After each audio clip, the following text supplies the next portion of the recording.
My dear friends, tonight we embark on a deeper journey together, immersing ourselves in the heart of a sacred story from God's Word, a story woven with threads of devotion, artistry, and the profound desire of the divine to dwell among humanity.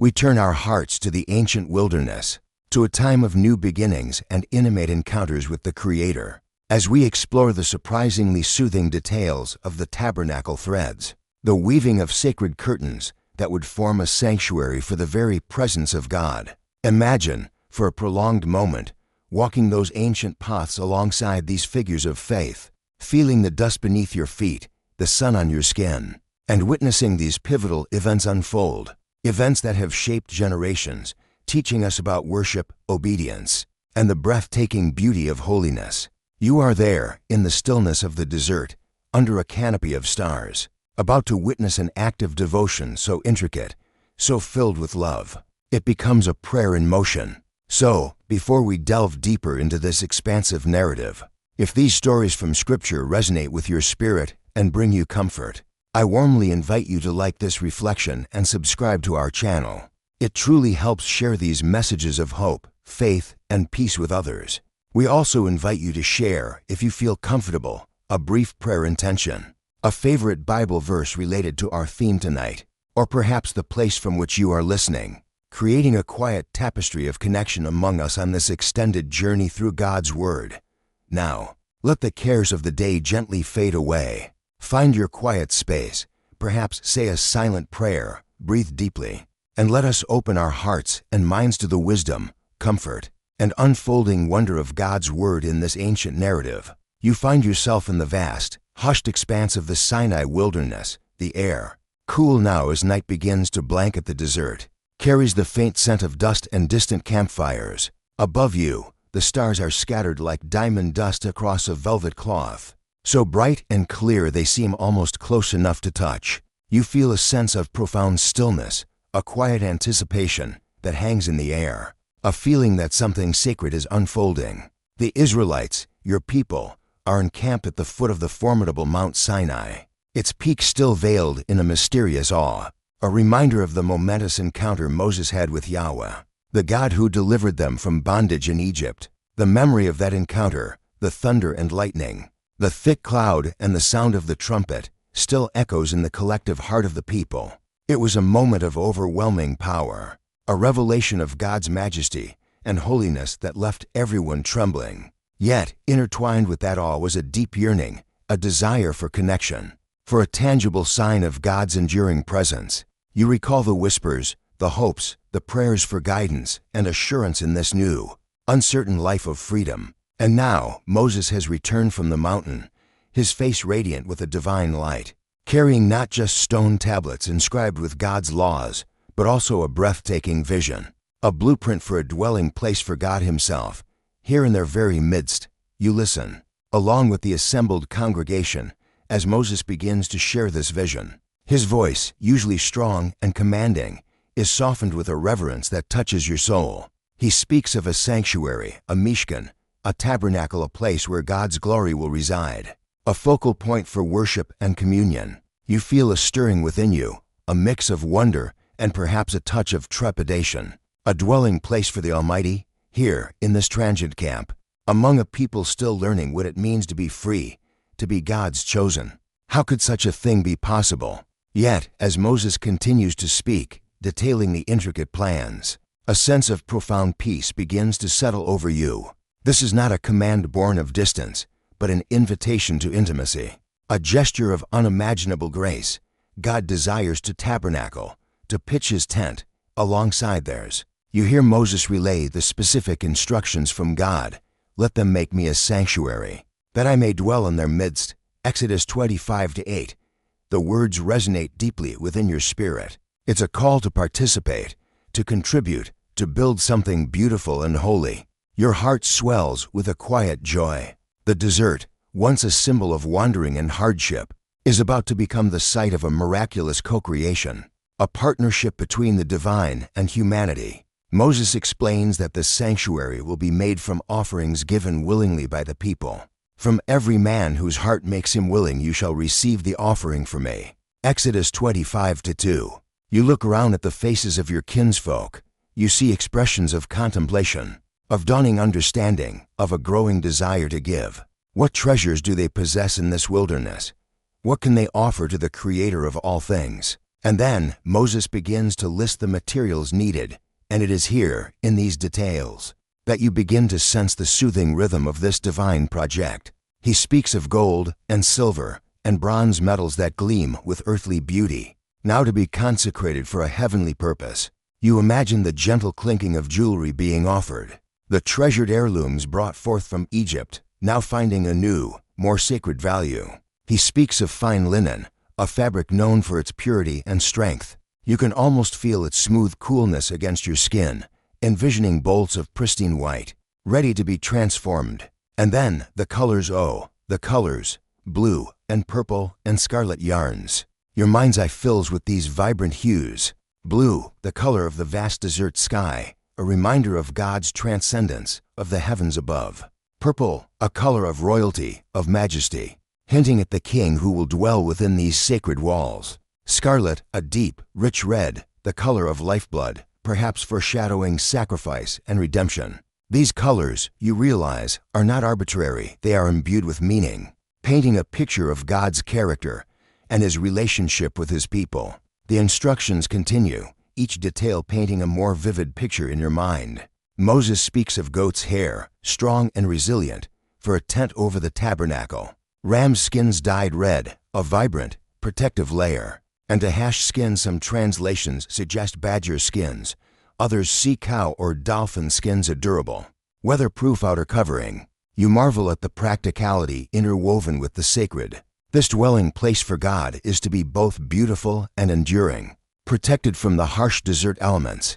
You ponder the source of these materials. Some were brought out of Egypt, spoils of a hurried departure, now finding their true purpose. Others, perhaps, are to be crafted here in the wilderness, the spinning of yarn, the dyeing of fabrics. A quiet industry is about to spring up in the camp, a collective effort fueled by devotion. As Moses speaks of the curtains, the very threads that will form the walls of the sacred space, you feel a particular sense of calm descend upon you. There is something deeply meditative about the idea of weaving, of taking individual strands and interlacing them to create something whole, something beautiful, something strong. You imagine the rhythmic clack of looms, the gentle hum of spindles, the focused concentration of skilled hands. This is not hurried work. It is meticulous, patient, and prayerful. Each thread, spun with care, dyed with intention, woven with skill, will be an offering, a whisper of devotion. You reflect on the human need to create, to bring forth beauty from raw materials. It's a reflection, perhaps, of our Creator, who fashioned the universe with such intricate artistry. And here, in this divine commission, that creative impulse is sanctified, given a holy purpose. The weaving of these curtains will be more than just a craft. It will be an act of worship, a way of drawing near to God through the labor of loving hands. The call for offerings resonates through the camp. It is not a tax, not a demand, but an invitation to participate from a willing heart. You see individuals begin to stir, to consult with their families. What can they give? A piece of gold jewelry, a precious stone, a length of fine linen carefully preserved. Perhaps some possess the skills needed, the ability to spin, to dye, to weave, to work with metal or wood. The Spirit of God, you sense, is already moving among the people, stirring hearts, awakening talents. You consider the generosity that will be required, the willingness to part with precious possessions in this uncertain desert existence.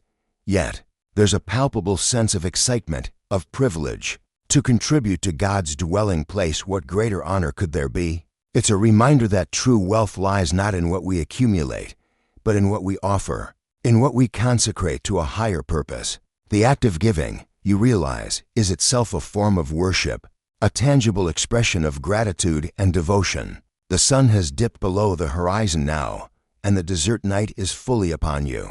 The meeting is dispersing, but the words of Moses linger in the air, seeds of a sacred endeavor planted in fertile hearts. You walk back towards your tent, your mind filled with images of shimmering gold, vibrant yarns, and the intricate patterns that will soon adorn the tabernacle. You find yourself thinking about the nature of God, A God who could command a palace of unimaginable splendor, yet chooses a tent, a portable sanctuary to dwell among his nomadic people.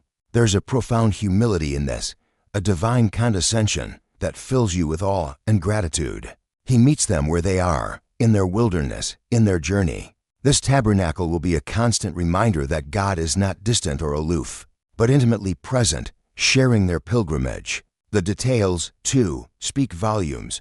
The meticulous instructions for every loop, every clasp, every dimension. It suggests a God who cares about the particulars, who delights in order and beauty. Some might see these details as restrictive, but you begin to perceive them as a framework for creativity, a divine pattern that, when followed with skill and devotion, will result in something perfectly suited for its holy purpose. It's a lesson, perhaps, in the beauty of obedience, of aligning human will with divine design. You imagine the silence that will fall over the weavers as they work, the focused intensity in their eyes. Each thread will pass through their fingers, carrying with it a prayer, a hope, a dedication. The rhythmic sounds of their craft, the swish of the shuttle, the gentle thud of the beater bar will become a kind of music, a lullaby of creation. There's a soothing quality to this image, a sense of peace that emanates from such dedicated, purposeful work. You lie down on your mat, the desert wind whispering softly through the tent flaps. The stars outside seem to echo the promise of the tabernacle, points of light in the darkness, reminders of a divine presence that watches over you. You think about the threads, so many threads, of different colors, different textures, each one seemingly insignificant on its own, yet when woven together, they will create something of breathtaking beauty and profound significance. It's a metaphor, perhaps, for the community of Israel itself, diverse individuals, each with their unique gifts and contributions, being woven together by God's hand into a people, a holy nation. The call for willing hearts. This phrase stays with you. It's not about coercion, but about a joyful, voluntary response to God's invitation. You wonder what gifts lie hidden within you, what skills or resources you might offer. This project will draw out the best in people, fostering a spirit of unity and shared purpose. You reflect on how often God calls for our willing participation in His work, not because He needs our help, but because He desires our partnership, our love expressed in action. The spiritual atmosphere in the camp is subtly shifting. The initial awe of Sinai is now being channeled into a constructive, creative energy. There's a sense of purpose, a shared goal that transcends the daily concerns of survival in the wilderness. This tabernacle project is a gift, not just to God, but to the people themselves, a way to focus their devotion, to express their gratitude, and to experience the joy of co-creating with the divine. You ponder the symbolism of the materials, gold, incorruptible and radiant, representing divine glory and purity. Silver, the metal of redemption, often used for ransom money, perhaps hinting at the atonement that will take place within this sacred space. Bronze, strong and enduring, used for the altar of burnt offering, able to withstand the fire of sacrifice. Each material choice, you realize, is deliberate, layered with meaning, speaking a silent language of theology. And the fine linen, so white and pure, it speaks of righteousness, of holiness, woven into curtains.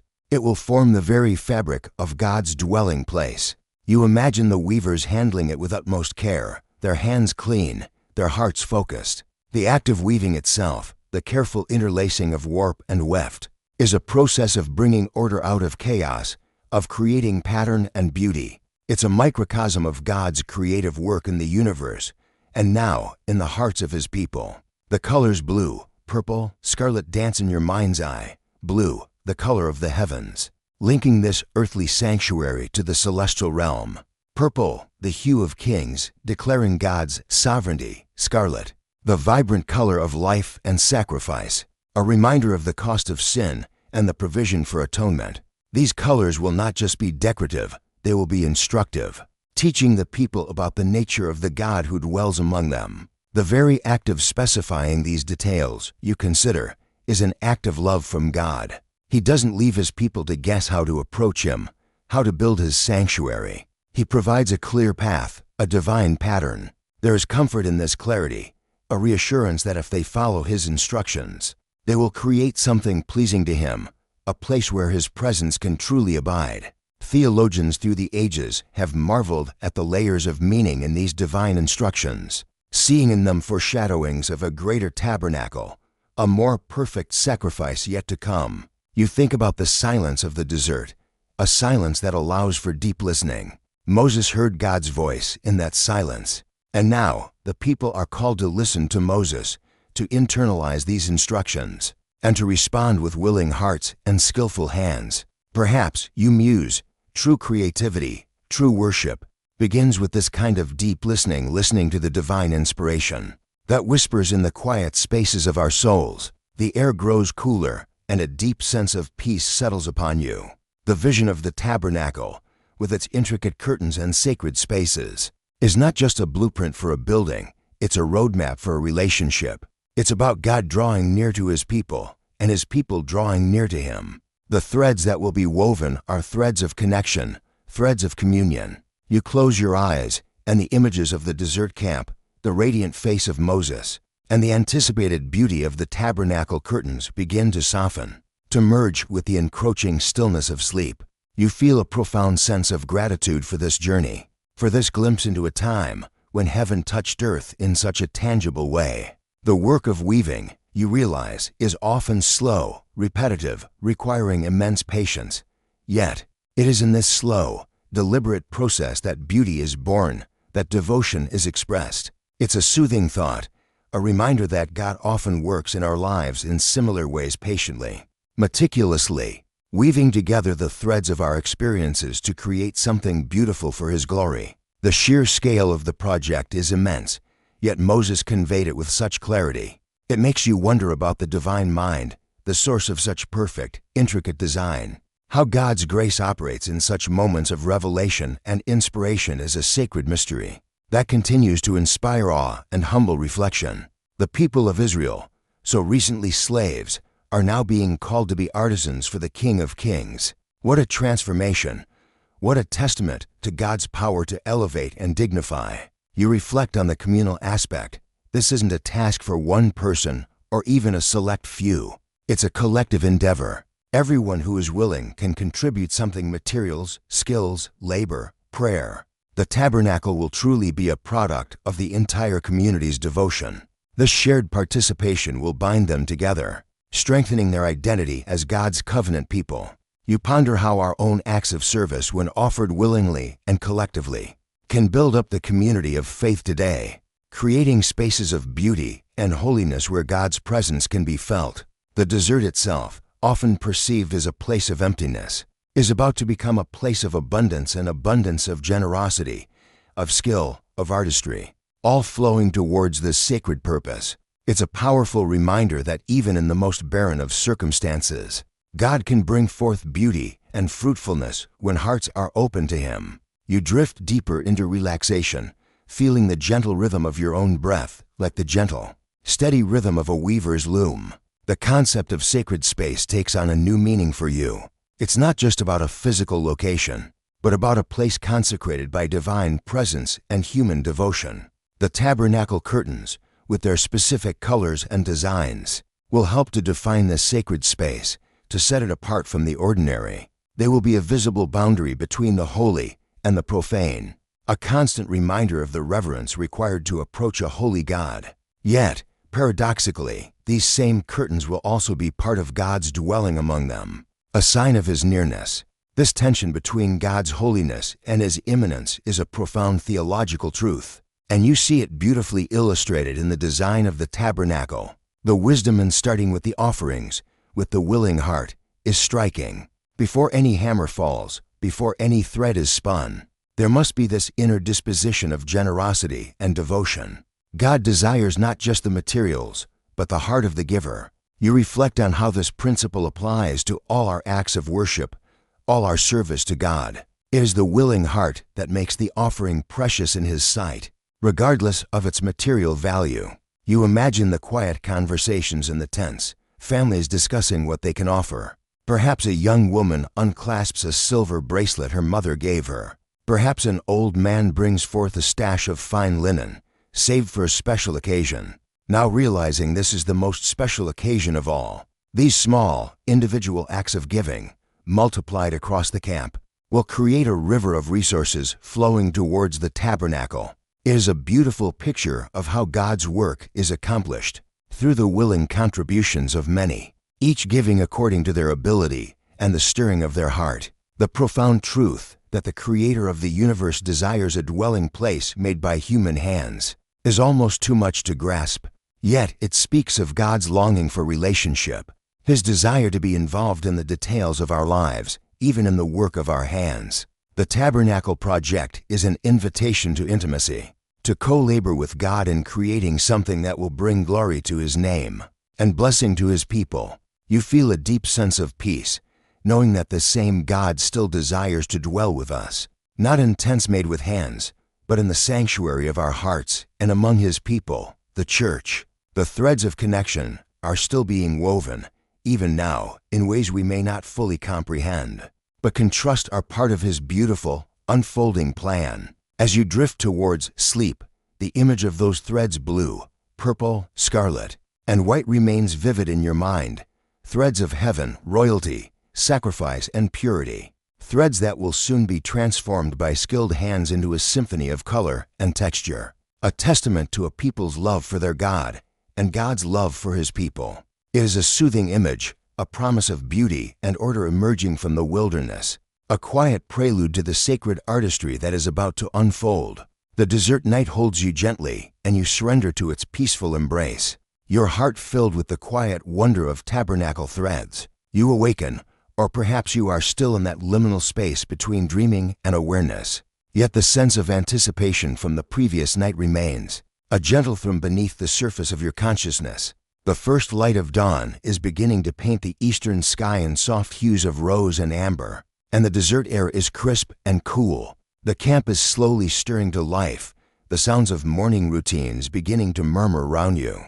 But today there is a different kind of energy, a new focus. The call for the tabernacle has been issued, and now the work begins. You find yourself drawn towards the center of the camp, where a space is being cleared, where Moses is gathering the people once more. He speaks again, his voice filled with a quiet authority, yet also with a profound sense of partnership with the divine. He reiterates God's call, but now he focuses on those who will be entrusted with the intricate craftsmanship, the actual making of the tabernacle and its furnishings. And then you hear the names that will forever be associated with this sacred artistry. Bezalel, son of Uri, son of Hur, of the tribe of Judah, and with him Oholiab, son of Ahisamach, of the tribe of Dan. Exodus 31:1-6, Exodus 35:30-35. As Moses speaks their names, you sense a ripple of recognition and respect pass through the crowd. These are men known for their skill, their wisdom, their understanding. But Moses reveals something more, something extraordinary. He declares that God Himself has filled Bezalel with the Spirit of God, with ability and intelligence, with knowledge and all craftsmanship, to devise artistic designs, to work in gold, silver, and bronze, in cutting stones for setting, and in carving wood, for work in every craft. And Oholiab, too, and other wise-hearted individuals. God has put wisdom in their hearts to do all the work. You pause to reflect on this profound statement. The Spirit of God, the Ruach Elohim, the same divine breath that hovered over the waters at creation, is now poured out upon these artisans. Their skill is not merely human talent. It is a divine endowment, a sanctified gift. You realize that the creation of the tabernacle is not just a human endeavor, but a work of the Holy Spirit manifesting through human hands. It fills you with a sense of awe. Every cut of a stone, every carving in wood, every intricate weave of a thread will be guided by divine wisdom. This imbues the entire project with an even deeper layer of holiness. Imagine the scene as Bezalel and Oholiab step forward, or are perhaps gently ushered to the front.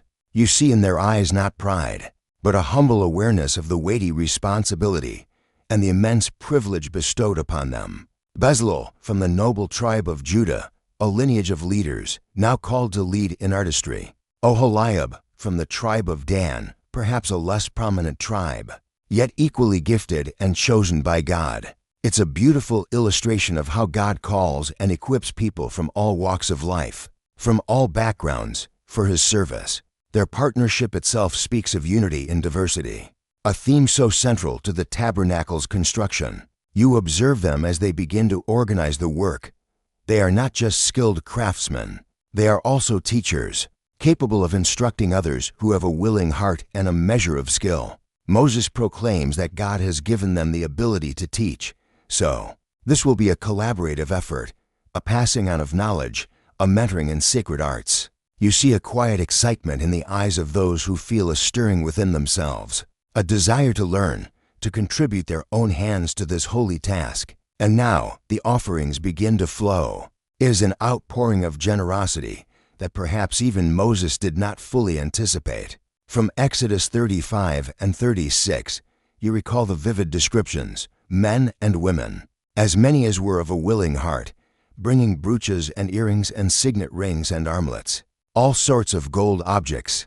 Every man who presented an offering of gold to the Lord brought it, and every one who had blue or purple or scarlet yarns or fine linen or goat's hair, or 10 rams' skins or fine leather, brought them. Those who could make a contribution of silver or bronze brought it as the Lord's contribution. And every one who had acacia wood for any work of the service brought it. You watch as these treasures are brought forth not with reluctance, but with joy, with eagerness. It's a river of devotion, a tangible expression of the people's love for God and their desire to see His dwelling place established among them. You see women, their hearts stirred, bringing what they had spun with their own hands, yarns of blue, purple, and scarlet, and fine linen. Their skill in spinning, a domestic art, is now elevated to a sacred contribution. You reflect on how God values all forms of service, all gifts offered with a willing spirit. No matter how humble they may seem in the eyes of the world, the materials are gathered in a designated place, a growing mound of precious metals, vibrant textiles, and sturdy wood. It is a beautiful sight, a testament to the people's faith and generosity. So much is given, in fact, that Moses eventually has to make a proclamation throughout the camp. Let neither man nor woman do anything more for the offering for the sanctuary. Exodus 36:6. The people were restrained from bringing, for the material they had was sufficient to do all the work, and more. You smile at this detail. Such was their enthusiasm, their eagerness to participate, that they had to be told to stop giving. It's a rare and beautiful problem to have, a testament to hearts truly touched by God. Now, under the guidance of Bezalel and Oholiab, the work begins in earnest. You imagine a vast, open-air workshop taking shape, a hive of sanctified activity. The air is filled with the sounds of preparation, the gentle tapping of hammers shaping metal, the rasp of saws cutting wood, and importantly for our journey tonight, the rhythmic whir of spindles and the soft thud of looms being assembled. Your focus is drawn to the women, those wise-hearted women whose skill was in spinning. You see them, perhaps gathered in groups, their fingers deftly twisting fibers into strong, even threads. They are spinning the fine linen, a task requiring patience and precision. The raw flax has been processed, retted, scutched, hackled until only the finest, longest fibers remain. Now, these fibers are drawn out and twisted, hour after hour, transforming into skeins of creamy white yarn, the foundation for the tabernacle's most sacred curtains. You listen to the gentle hum of their activity, the quiet conversation, perhaps interspersed with songs of praise or prayers for guidance. There is a soothing rhythm to their work, a meditative quality. Each thread they produce is a small act of devotion, a contribution to the beauty and holiness of God's dwelling place. You ponder the quiet, often unseen, labor of women throughout history, labor that has woven the fabric of families, communities, and even sacred sanctuaries. Here their work is explicitly acknowledged, valued, and consecrated. And then there are the colored yarns, blue, purple, and scarlet. The dyeing process itself would have been an art form. Where did these dyes come from in the wilderness? Perhaps some were brought from Egypt, a land renowned for its dyeing techniques. Or perhaps they utilized local resources, plants and minerals carefully gathered and processed to yield these precious hues. You imagine the dyers at work, their hands stained with vibrant colors, to achieve the brilliant blue, techlet, They might have used a specific type of sea snail, a creature whose exact identity has been a subject of much scholarly discussion and rediscovery over the centuries. The rarity and expense of this dye would have made the blue yarn incredibly precious, a fitting color for the heavenly realm. You see them carefully immersing the spun yarn into the dye baths, watching as it transforms, taking on the deep, luminous hue of the sky at twilight. For the purple, argamon, another costly dye, likely derived from a different species of sea snail. This color, associated with royalty and wealth, would speak of God's sovereignty, His kingly majesty. You imagine the rich, deep violet hue, a color that seems to shimmer with an inner light. The process of creating these dyes, of achieving the perfect shade, would have required immense skill and knowledge, passed down through generations. Theologians through the ages have marveled at the layers of meaning in this divine command for specific colors, each one a silent sermon. And the scarlet, tola shani, often translated as worm of crimson. This vibrant red dye was traditionally made from the crushed bodies of a specific scale insect, the kermes insect, which lives on oak trees. The process of harvesting and preparing this dye was painstaking. You see the bright, blood-red color, a color that speaks of life, of sacrifice, of the vibrancy of existence. It's a color that would later be associated with atonement and purification in Israelite ritual. As these yarns are dyed and dried, their colors glowing richly in the desert sun, you feel a sense of anticipation. These are not just ordinary threads. They are threads destined for a holy purpose. Threads that will carry symbolic meaning. Threads that will tell a story. The care taken in their preparation, from the spinning of the finest fibers to the meticulous dyeing process, reflects the reverence due to the one for whom this sanctuary is being built. You reflect on the concept of wisdom of heart, Hokmat Lev, that the scriptures attribute to these artisans. It's more than just technical skill. It implies an inner understanding, an intuitive grasp of beauty and proportion, and a heart attuned to the divine purpose. Bezalel and Oholiab, and those who worked with them, were not just following instructions. They were co-creating with God, using their God-given talents to bring forth something that would reflect His glory. How God's grace operates in such moments, gifting individuals with such specific skills for His purposes, is a sacred mystery that continues to inspire awe and humble reflection. You might imagine the atmosphere in this divine workshop.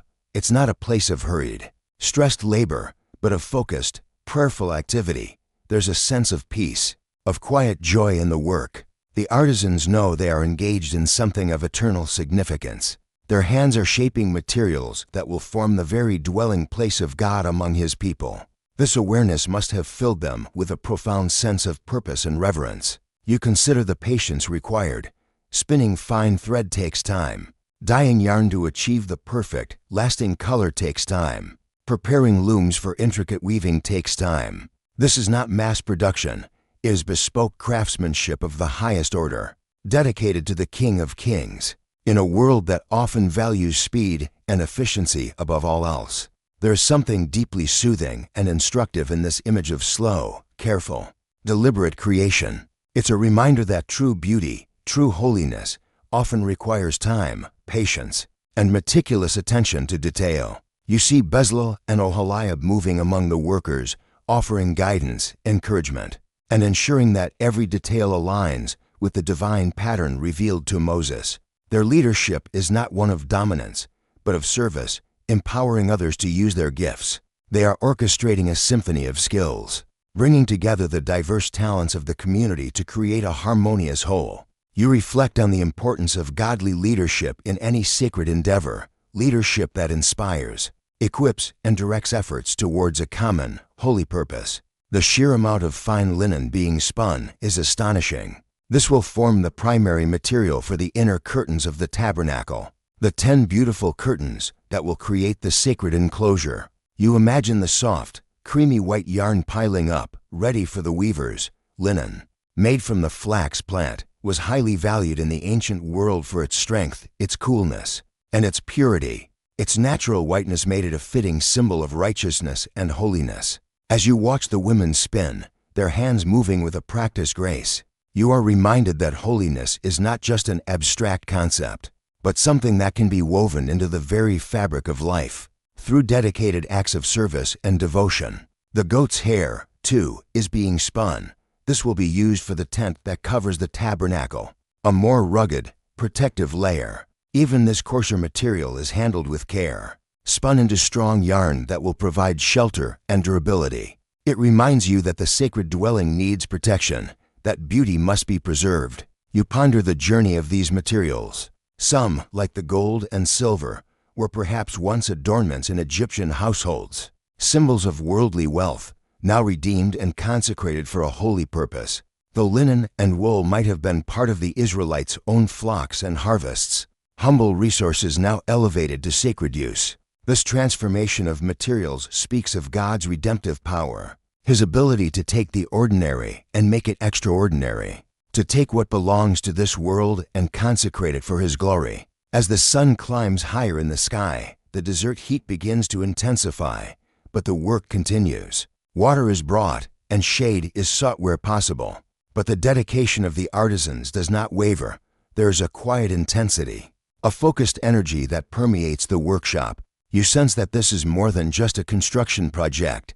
It is an act of collective worship, a prayer offered through skilled hands and willing hearts. You reflect on the community coming together, people from different tribes with different skills, united in this common purpose.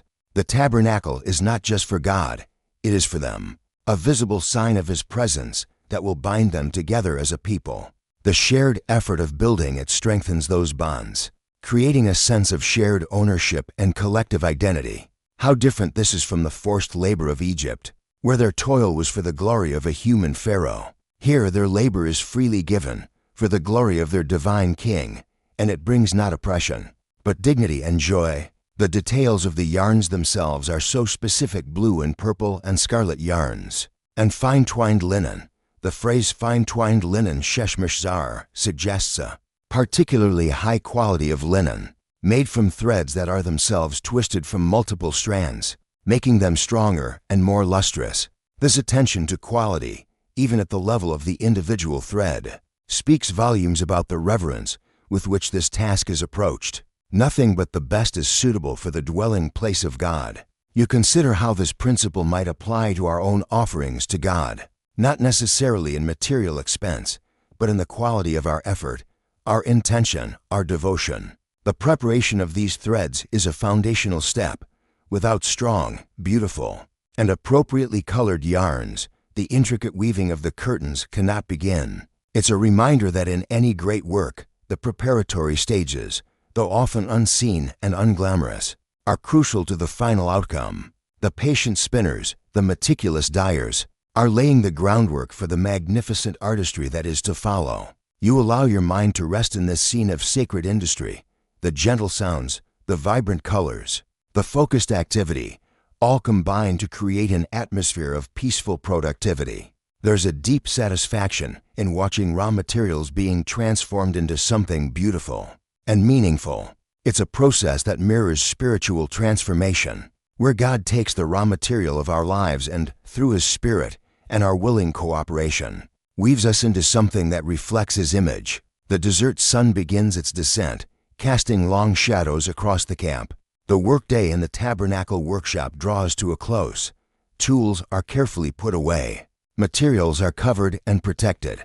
There's a sense of accomplishment, of a day well spent in the service of God. You see the artisans, tired but fulfilled, returning to their tents, their minds perhaps already turning to the tasks of the morrow. You reflect on the profound peace that can come from purposeful work, especially work dedicated to a higher calling. In a world often filled with meaningless toil or frantic activity, the image of these tabernacle craftsmen offers a different vision, one of calm, focused, joyful service. It's a soothing thought, a reminder that our work, when offered to God, can become a form of prayer, a way of participating in His creative and redemptive purposes. As you settle into the quiet of the evening, the memory of the vibrant yarns, the heavenly blue, the royal purple, the sacrificial scarlet, the pure white linen lingers in your mind.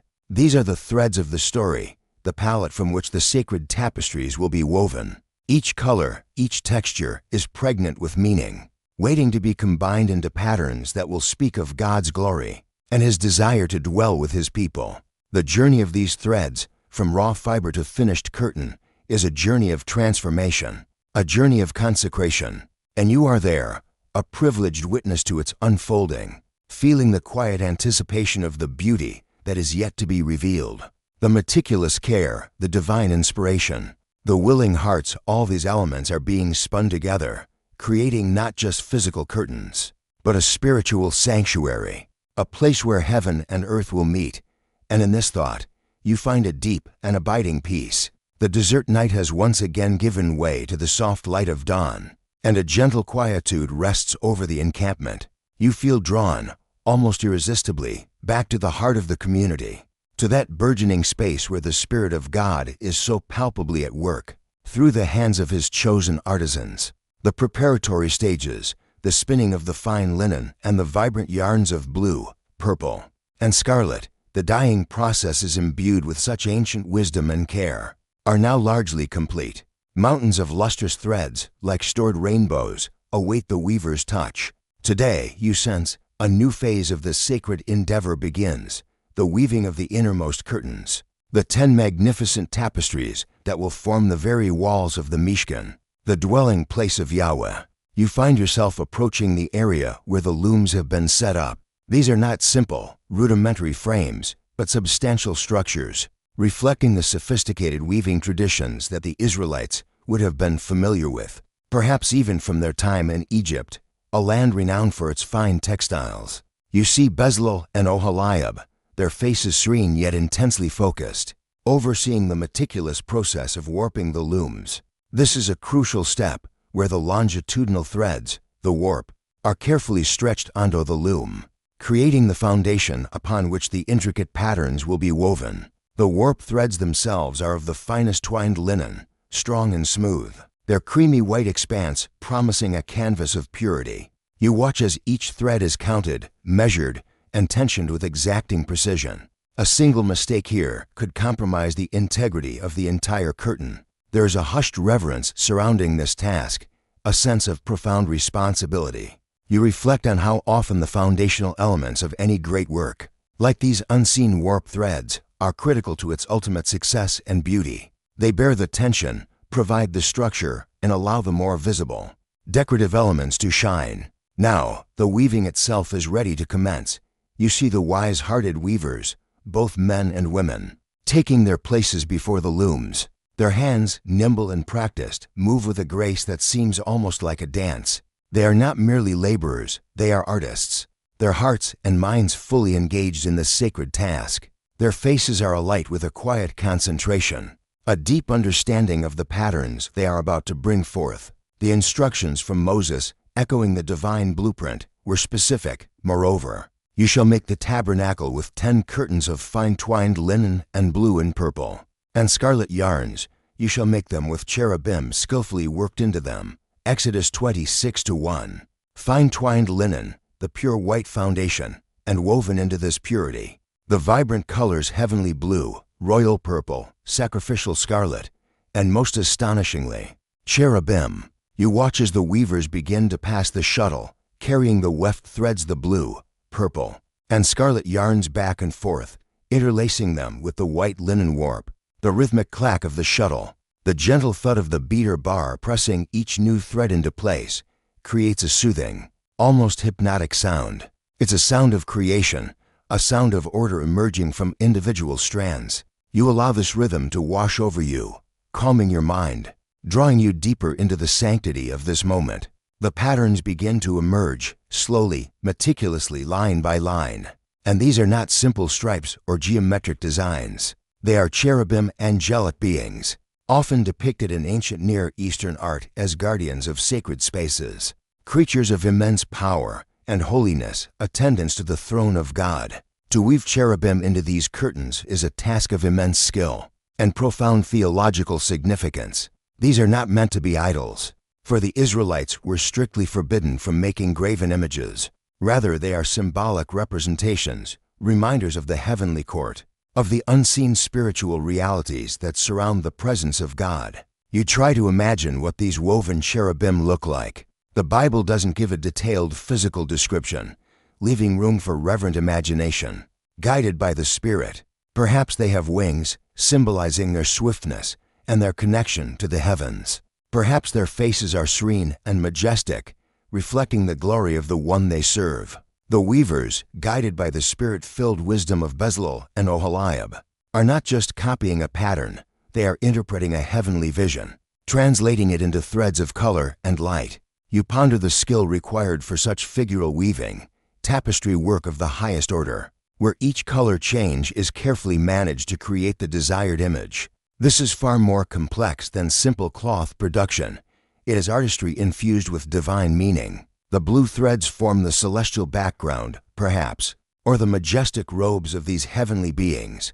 The purple threads highlight their royal status, their connection to the King of Kings. The scarlet threads might speak of their fiery zeal, their vibrant life in the presence of God. And all this is set against the pure white of the fine twined linen, emphasizing the holiness of the scene. You marvel at the interplay of colors, the way they complement and enhance each other, creating a visual symphony that speaks to the soul. The weavers work with a focused intensity, their eyes darting between their emerging work and perhaps a master design, a cartoon drawn up by Bezalel.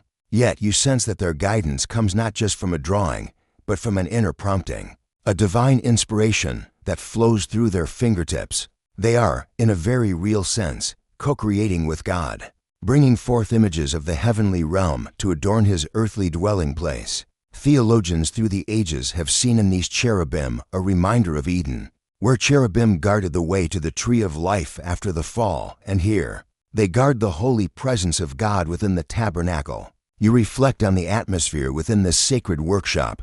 There is a profound stillness, broken only by the gentle sounds of the looms and the occasional soft-spoken word of guidance. It is a place of prayerful labor. Each weaver, you imagine, is offering their work as a silent prayer, a devotion woven into every thread. Their concentration is a form of worship, their skill a tribute to the giver of all good gifts. You consider how our own work, whatever it may be, can be transformed into an act of worship when done with similar dedication, focus, and a desire to glorify God. The 10 curtains are to be of specific dimensions, each curtain 28 cubits long, and 4 cubits wide. A cubit, based on the length of a forearm, is roughly 18 inches, so each curtain would be approximately 42 feet long and 6 feet wide. These are substantial pieces of tapestry, and there are 10 of them. The sheer scale of the weaving involved is immense, requiring many hands and countless hours of patient labor. You think about the endurance of the weavers, the physical toll of sitting at the loom for long periods, yet their spirits are sustained by the sacredness of their task. As you watch them, you are struck by the repetitive nature of their work. The shuttle passes back and forth, the beater bar thuds again and again. Yet this repetition is not monotonous, it is meditative. It is in this steady, rhythmic process that the intricate beauty of the cherubim gradually, almost magically, appears. There is a lesson here, perhaps, about the spiritual life that growth and transformation often happen not through dramatic, isolated events, but through the patient, faithful repetition of small acts of devotion, prayer, and service. The light in the workshop is carefully managed, perhaps with strategically placed openings in the temporary structures, allowing the weavers to see the true colors of the yarns and the details of their work. You imagine the desert sun filtering through, illuminating the vibrant threads, making them glow with an inner life. The beauty they are creating is not just for human eyes, but for the glory of God himself, who delights in beauty and order. You ponder the spiritual significance of these inner curtains. They will form the primary enclosure of the tabernacle, creating a sacred space, a sanctuary set apart from the everyday world. When assembled, these 10 curtains will be joined together into sets of 5, and then the 2 sets will be looped together with blue clasps of gold, forming one unified dwelling place. Exodus 26:3-6. This unity, formed from many individual pieces, is itself symbolic, perhaps representing the unity of God's people, or the harmonious order of God's kingdom. The cherubim woven into these curtains will be a constant reminder to the priests, serving within the holy place of the awesome holiness of God and the presence of his heavenly attendants. They create an atmosphere of reverence, of awe, of stepping into a realm where heaven touches earth. while interpretations may vary on minor details of their appearance or specific symbolism. The core message of God's majestic holiness and the guarding of His sacred presence shines through. You allow yourself to feel the soothing effect of this scene, the rhythmic sounds, the focused energy, the gradual emergence of beauty. It all combines to create a profound sense of peace. It's as if the very act of weaving holiness is instilling holiness in the atmosphere, in the hearts of the weavers, and even in you, the observer. This, you realize, is part of the surprisingly soothing details of the tabernacle threads. The process itself is a balm to the soul. You think about the hands of the weavers, strong, skilled, yet gentle. They handle the precious yarns with utmost care. Their touch is reverent. These are not just any hands. They are hands consecrated for a holy purpose, hands guided by the Spirit of God. It's a powerful image of how God can use our human abilities, our physical bodies, as instruments of His grace and creativity. You might reflect on the contrast between this sacred artistry and the idol worship the Israelites had so recently fallen into with the golden calf. Their creativity and resources were tragically misdirected, resulting in an object that dishonored God. Here, under divine guidance, their creativity is redeemed, channeled into creating a dwelling place that will bring glory to Yahweh and draw His people closer to Him. It's a story of repentance, restoration, and the sanctification of human skill. The progress is slow but steady. Day after day, the weavers return to their looms, adding more threads, more lines, more details to the magnificent tapestries. The cherubim take shape, their wings unfurling, their majestic forms emerging from the interplay of blue, purple, scarlet, and white. You imagine the quiet satisfaction of the weavers as they see their work growing, as they witness the divine pattern taking visible form. The community outside the workshop continues its daily life, but there's an awareness, a sense of anticipation regarding the work happening within. Perhaps children peer in from a distance, their eyes wide with wonder at the colors and the mysterious shapes emerging on the looms. The tabernacle is becoming a reality, not just a set of instructions, but a tangible expression of God's presence that will soon be in their midst. This creates a sense of hope and excitement throughout the camp. You consider the skillfully worked or work of a craftsman, Masahashav, nature of these cherubim designs. This term suggests a high level of artistry, not just simple weaving but a complex technique, perhaps a form of tapestry or brocade, where the design is woven directly into the fabric and is visible on both sides, or at least intricately patterned.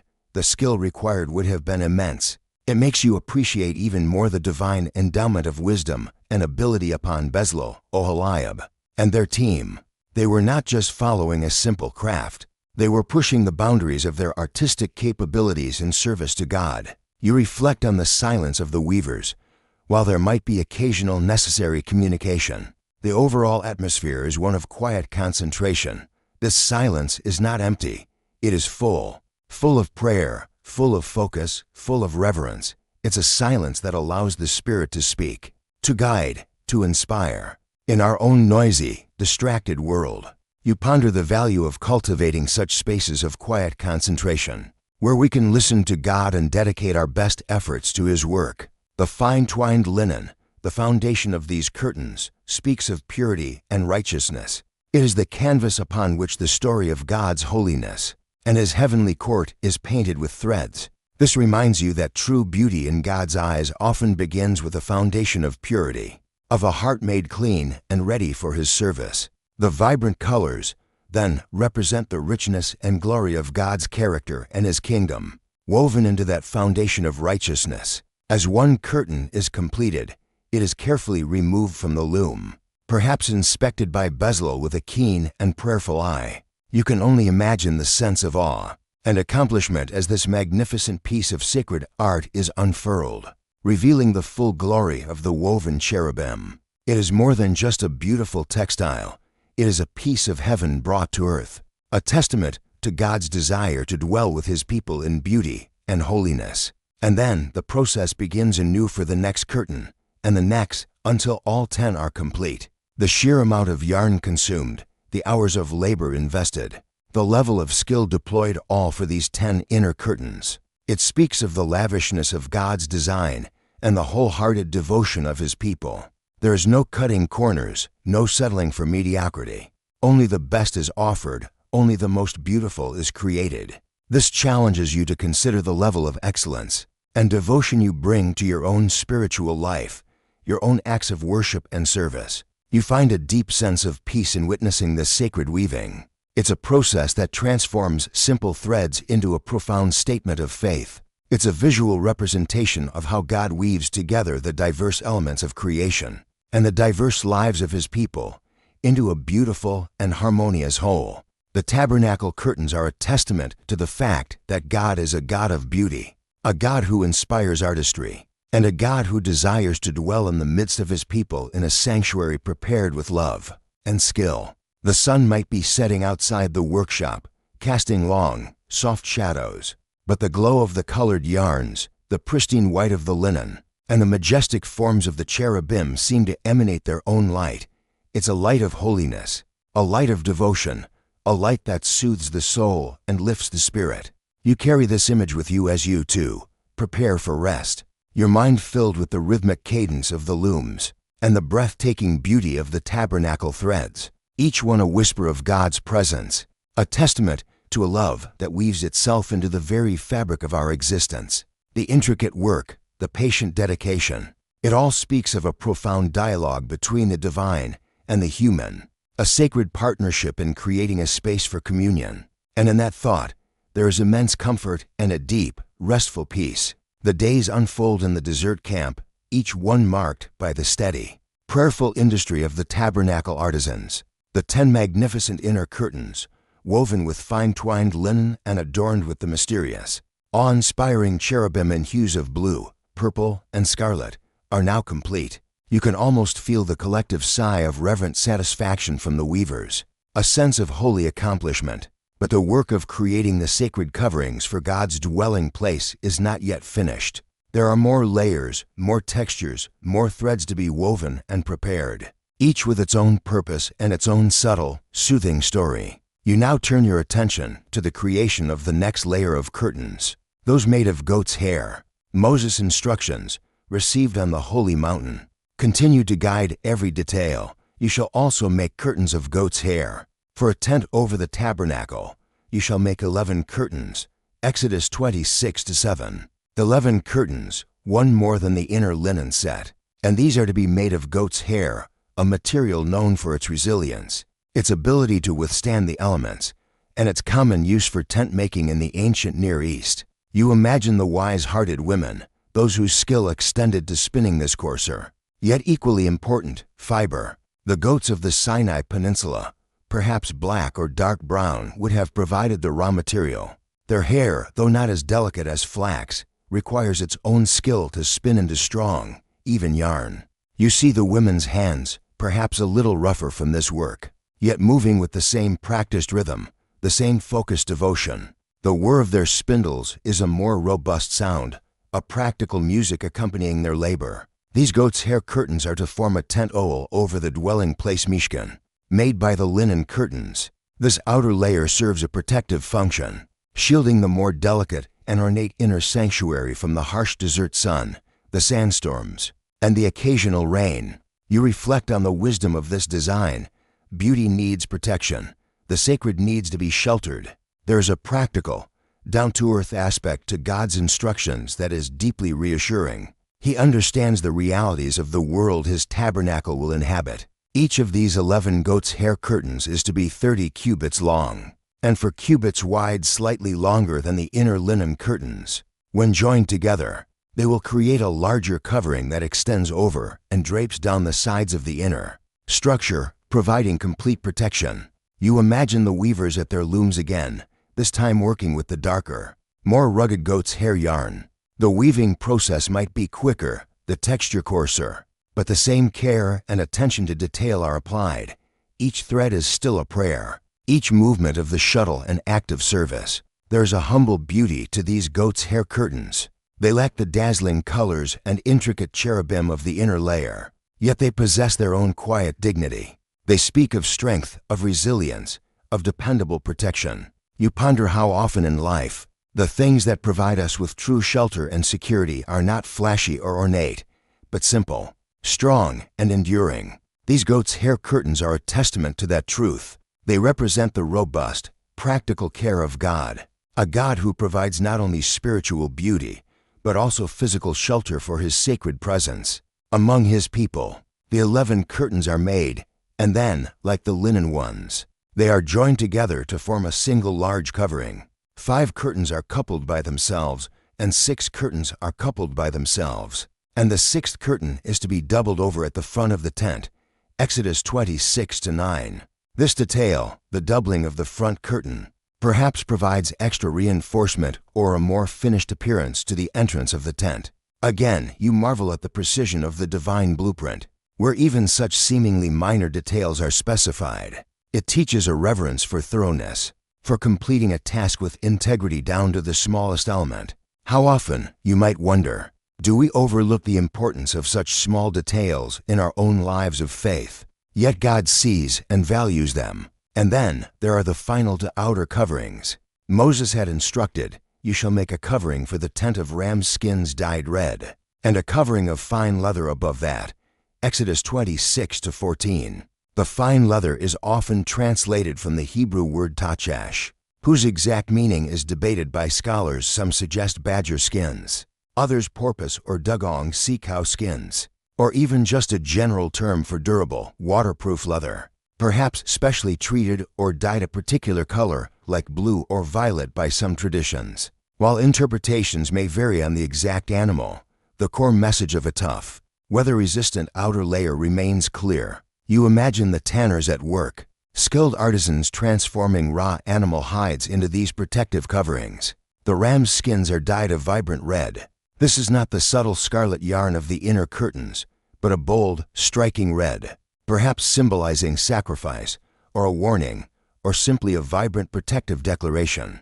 The dyeing process for leather is different from that for yarn, requiring its own expertise. You see the skins being stretched, scraped, treated, and then immersed in the red dye, emerging transformed and resilient. Above this red layer comes the tahash leather, the final shield against the elements.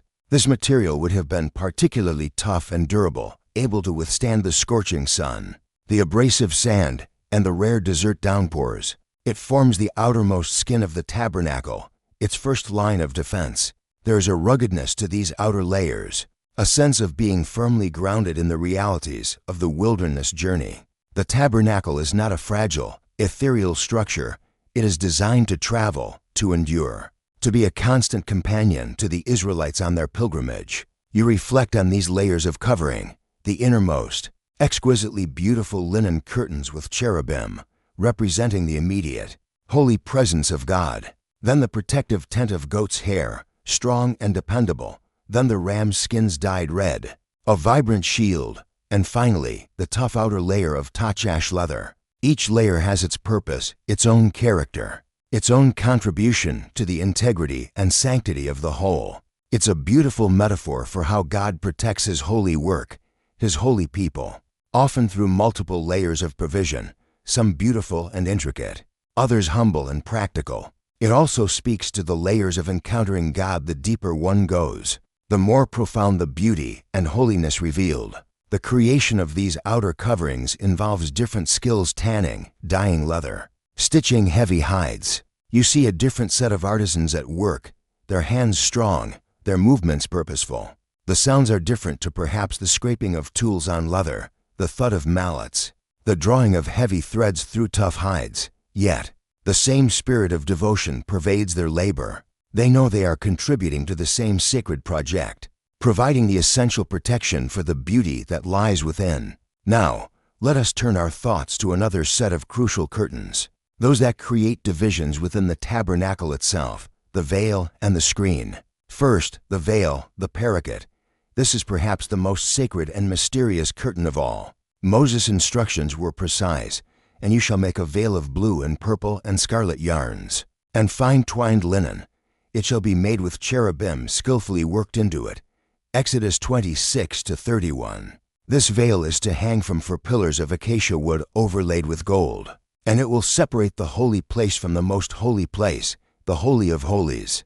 where the Ark of the Covenant, containing the tablets of the law, will reside, and where the very glory of God, the Shekinah, will dwell. You imagine the weavers approaching this task with an even deeper sense of awe and reverence.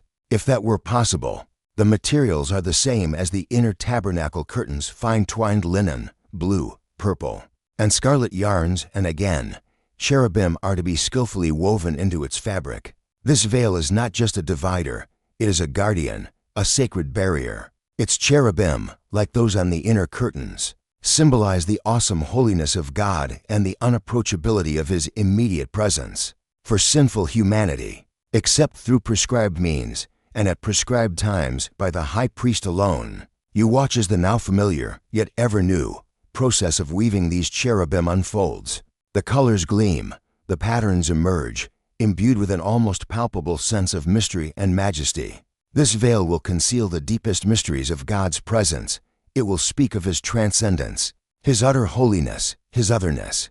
Yet it will also, paradoxically, be the very gateway through which atonement is made on the Day of Atonement, when the high priest passes through it into the Holy of Holies. Theologians through the ages have marveled at the layers of meaning in this divine promise of the veil, seeing in it a foreshadowing of Christ, whose flesh was torn so that we might have access to God. Hebrews 10:19-20. The creation of this veil is an act of profound spiritual significance. The weavers are not just making a curtain, they are participating in the delineation of sacred space, helping to establish the very grammar of worship for Israel. You feel a hush descend as you contemplate the solemnity of this particular piece. The rhythmic sounds of the loom seem to take on a more somber, more reverent tone. The air itself feels charged with a holy tension. Then there is the screen for the entrance of the tent of meeting. You shall make a screen for the entrance of the tent, of blue and purple and scarlet yarns and fine twined linen, embroidered with needlework. Exodus 26:36. The screen will hang at the entrance to the holy place, the first point of entry into the tabernacle proper for the priests. It is also to be made of the sacred colors and fine linen, but the description of its craftsmanship is slightly different, embroidered with needlework. Masarokum. This suggests a different technique from the skillfully worked masahashav, cherubim of the inner curtains and the veil. Embroidery is work done on a pre-woven fabric, adding patterns with a needle. This might imply a different visual effect, perhaps less figural and more ornamental. Or perhaps the term encompasses a variety of decorative weaving techniques. Whatever the precise method, it is clear that this screen, too, is to be a work of beauty and artistry, a fitting entrance into the sacred precincts. You imagine the embroiderers, their needles flashing, carefully stitching intricate designs onto the fine linen fabric, using the vibrant blue, purple, and scarlet threads. Perhaps the patterns are floral or geometric, or symbolic in ways that speak of God's beauty and His invitation to draw near for the priests. At this stage, the screen is a welcoming yet holy threshold.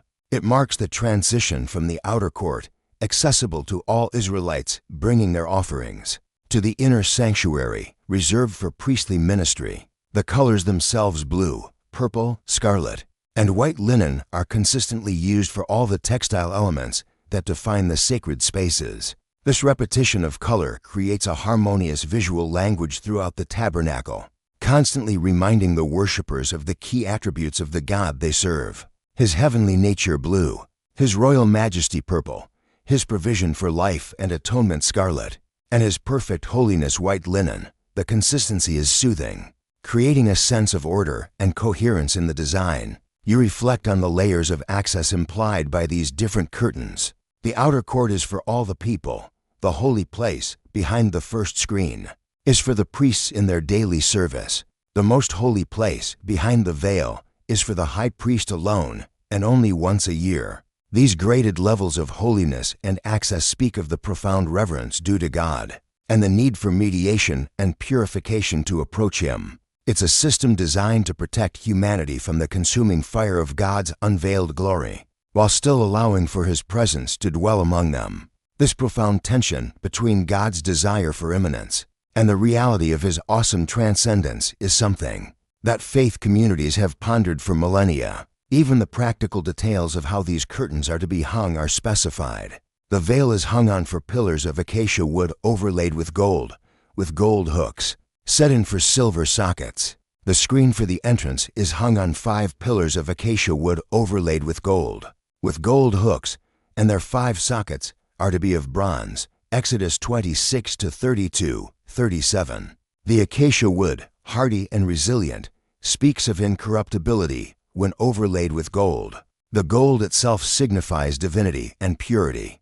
The silver sockets for the veil pillars, silver often being associated with redemption. The bronze sockets for the entrance screen pillars, bronze being associated with judgment on sin as with the bronze altar, but also endurance. Every detail, down to the materials of the sockets, is imbued with potential meaning, creating a rich tapestry of theological symbolism. You imagine the quiet satisfaction of the artisans as these final, crucial textile elements are completed. The goat's hair tent, the red ram skins, the Tahash leather covering, the solemn veil, the beautiful entrance screen, each piece is a testament to their skill, their patience, and their devotion. Each piece is a vital part of the whole, contributing to the overall integrity, beauty, and sanctity of the tabernacle. The soothing repetition of the work, the spinning, the dyeing, the weaving, the stitching has now produced a complete set of sacred textiles, ready to be assembled. There's a sense of fulfillment in the air, but also a continued reverence. The work is not just about making objects, it's about preparing a way for God to dwell visibly among His people. You ponder the human element in all this. God could have created the tabernacle miraculously, in an instant, but He chose to involve His people, to call forth their willing hearts, their skills, their resources. In doing so, He sanctified human labor, He taught them about worship and obedience, and He drew them into a deeper relationship with Himself. The process of creating the tabernacle was as important, perhaps, as the tabernacle itself. It was a journey of faith, of community, of co-creation with the divine. As the day draws to a close, you find yourself reflecting on the quiet, unassuming strength of threads, individual strands, so fragile on their own, yet when spun, dyed, woven, and stitched together with skill and purpose, they become powerful statements of beauty, holiness, and divine presence. They form barriers and veils, they provide shelter and protection. They tell stories through color and pattern. The tabernacle threads are indeed surprisingly soothing, not just in their aesthetic appeal, but in the profound spiritual truths they embody. They speak of a God who cares about details, who inspires artistry, and who desires to create a sacred space where He can meet with His beloved people. And in this divine desire, you find a deep and comforting peace, a peace that settles gently upon your spirit like the softest, most perfectly woven cloth. The desert air, now carrying the faintest chill of approaching evening, seems to hum with a quiet anticipation. Weeks, perhaps even months, of dedicated labor have passed since Moses first shared the divine blueprint for the tabernacle. You have witnessed the transformation of raw materials, precious metals, vibrant yarns, sturdy wood, and fine leathers into objects of exquisite beauty and profound sacredness. The spinning wheels have quieted, the looms stand empty for now, their rhythmic song temporarily stilled, the dye vats are cleansed, the final stitches have been made. All the curtains for the tabernacle, in their layered complexity and symbolic richness, are now complete. You sense a unique atmosphere in the camp tonight. It's not the boisterous celebration of a victory in battle, but a more subdued, deeply felt sense of awe and gratitude. The wise-hearted artisans, led by Bezalel and Oholiab, have finished their monumental task. Every instruction given to Moses on the mountain concerning the textiles has been faithfully, meticulously executed. You imagine them, perhaps gathered together one last time in their workshop, surveying the fruits of their spirit-guided labor, the 10 magnificent inner curtains, with their woven cherubim, the 11 sturdy goat's hair curtains, the protective coverings of ram skins dyed red, and the durable Tahash leather, the solemn and sacred veil for the Holy of Holies, and the beautifully embroidered screen for the entrance of the tent. There is a profound sense of fulfillment, you perceive, not just in the completion of the work, but in the knowledge that it was done according to God's precise will, according to all that the Lord had commanded Moses, so the people of Israel had done all the work. Exodus 39-42. This obedience, this faithful adherence to the divine pattern, is itself an act of worship, a testament to their desire to honor God in every detail. You reflect on the deep peace that comes from knowing you have done your best to follow God's guidance, to use your gifts for His purposes. It's a satisfaction that transcends mere human accomplishment. Now comes a moment of profound significance, described in the latter chapters of Exodus. The finished components of the tabernacle, including all these intricately woven and carefully prepared curtains, are brought to Moses. You picture the scene, a solemn procession, perhaps, as the artisans carry their handiwork, each piece handled with utmost reverence. The vibrant colors of the yarns, the gleam of the fine linen, the richness of the leathers, all are presented for inspection to the one who first received the vision from God. You see Moses, his face still subtly radiant from his encounters with Yahweh, examining each piece with careful attention. His eyes, which beheld the glory on Sinai, now assess the earthly reflection of that heavenly pattern. He inspects the fine-twined linen curtains, his fingers perhaps gently tracing the skillfully worked cherubim. He checks the dimensions, the loops, the clasps. He examines the goat's hair curtains, the dyed ram skins, the Tahash covering. He beholds the sacred veil, its very presence evoking a sense of holy dread and divine mystery. He looks upon the entrance screen, with its intricate embroidery. You can only imagine the thoughts and emotions passing through Moses' heart at this moment. He sees not just beautifully crafted objects, but the faithfulness of God in providing the skill and the materials, and the faithfulness of the people in their generous giving and diligent labor. He sees the culmination of a divine command, a tangible sign that God is indeed preparing to dwell among His often wayward, yet beloved, people. And as Moses saw all the work, and behold, they had done it, as the Lord had commanded, so had they done it, and Moses blessed them. Exodus 39-43. That blessing, you feel its warmth extend even to you, a witness in this sacred narrative. It's a blessing of approval, of gratitude, of consecration. It affirms the work of their hands and dedicates it to God. It's a profound moment of closure for the artisans, a divine seal upon their labor of love. You ponder the power of a blessing, especially one given by a man so close to God. It validates their efforts, sanctifies their skills, and prepares the way for these created things to fulfill their holy purpose. How God's grace operates in such moments of blessing, confirming and consecrating human endeavor, is a sacred mystery that continues to inspire awe and humble reflection. Soon, these curtains will be assembled along with the wooden framework, the pillars, the sockets, and all the other components to erect the tabernacle for the very first time. The static beauty of the individual pieces will give way to the dynamic reality of a completed sanctuary, a focal point for Israel's worship and God's presence. The threads, once separate and distinct, will now be part of a unified whole, fulfilling their collective destiny. You reflect on the surprisingly soothing details of these tabernacle threads, a theme that has gently unfolded throughout this journey. The soothing quality comes not just from the imagined textures and colors, or the rhythmic nature of the craft, but from the profound spiritual truths woven into every aspect of their creation. There's the soothing assurance of God's desire to dwell with humanity. The entire tabernacle project is born from this divine initiative, this loving condescension. He doesn't remain distant and aloof. He chooses to pitch His tent among His people, to share their journey, to be their God in an intimate and tangible way. This foundational truth is a wellspring of comfort and peace. There is the soothing rhythm of obedience, the meticulous adherence to God's instructions, far from being restrictive, provided a framework for creativity and resulted in something perfectly suited for its holy purpose. There is a deep peace in knowing and following God's will, a sense of alignment with divine order that calms the soul. There is the soothing beauty of consecrated skill. Watching the Spirit-filled artisans use their God-given talents to create objects of such exquisite artistry for the glory of God is profoundly uplifting. It reminds you that all our gifts, when offered back to the giver, can be sanctified and used for purposes far greater than we can imagine. The dedication of Bezalel, Oholiab, and all the wise-hearted workers is an inspiration, a soothing example of joyful, purposeful service.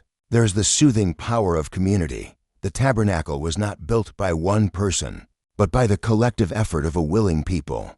The generous outpouring of offerings, the shared labor, the unity of purpose, all these elements fostered a sense of community and shared identity. There is comfort in knowing we are part of a larger body, working together for a common, holy goal. And there is the soothing symbolism of the materials themselves, the fine linen speaking of purity, the blue of heaven, the purple of royalty, the scarlet of sacrifice and life, the gold of divinity, the silver of redemption, the bronze of judgment and endurance, the hardy acacia wood, the protective leathers. Each element whispers a truth about God's character, His plan, and His relationship with His people. Contemplating these symbols can be a deeply meditative and reassuring practice. The tabernacle curtains, in all their layered complexity, also speak of God's holiness and the way of approach to Him. The veil, separating the Holy of Holies, reminds us of God's awesome majesty and the reverence due to Him. Yet, the entire structure is also an invitation, a provision for reconciliation and communion. This balance between God's transcendence and His immanence is a profound mystery that the tabernacle beautifully embodies. While interpretations of specific details may have varied among commentators throughout history, the core message of God's desire for a holy dwelling place and a relationship with His people is consistently affirmed. As you prepare to let this story gently lull you into a peaceful rest, you consider the lasting legacy of these tabernacle threads. The physical tabernacle served Israel for centuries, a portable sanctuary through their wilderness wanderings and into the Promised Land, until the temple was built in Jerusalem. But the spiritual principles embodied in its construction, the truths woven into its fabric, endure. The tabernacle, with its sacrifices and priesthood, was a foreshadowing, a divinely ordained object lesson pointing towards a greater reality. The writer of Hebrews in the New Testament explains how Christ is the true high priest, and the heavenly sanctuary is the true tabernacle, not made with human hands. Hebrews 8-9. The veil of the temple, the successor to the tabernacle's veil, was torn in two at the moment of Christ's death on the cross, signifying that the way into God's presence was now open to all who come through Him. Matthew 27-51. Yet, the devotion, the artistry, the willing hearts that went into creating the original tabernacle remain a timeless testament to human response to divine love. The care lavished on those ancient threads, the patient weaving, the prayerful craftsmanship, these still speak to us today. They invite us to consider how we are building our own lives, our own communities of faith. Are we using our gifts with wisdom and dedication? Are we offering our best to God? Are we creating spaces, whether physical or spiritual, where His presence can be honored and experienced? The image of God dwelling with His people is a thread that runs throughout Scripture. From the Garden of Eden to the tabernacle in the wilderness, to the temple in Jerusalem, to the incarnation of Jesus Christ Emmanuel, God with us, and ultimately to the new creation, where God will dwell with His people forever, and He will wipe away every tear from their eyes. And death shall be no more, neither shall there be mourning, nor crying, nor pain any more. For the former things have passed away. Revelation 21-3-4. So, as you close your eyes, let the image of those sacred curtains, woven with such love and skill, be a soothing presence in your mind. Imagine the soft glow of the colors, the serene majesty of the cherubim, the protective embrace of the layered coverings. Let the gentle rhythm of the ancient looms lull you into a deep and restful sleep. Know that the God who inspired such beauty and devotion in the wilderness still desires to dwell with you, to weave His presence into the fabric of your life, to fill your heart with His peace. The cares of the day have indeed faded away. Your quiet space has become a sanctuary. Your breath is deep and even. You have opened your heart and mind to the wisdom, comfort, and unfolding wonder of God's Word. And now rest. Rest in the knowledge of His intricate care, His abiding presence, and His everlasting love. A love as beautifully and meticulously crafted as the tabernacle threads themselves. May your sleep be peaceful, and your dreams be touched by the sacred beauty of His dwelling place. Amen.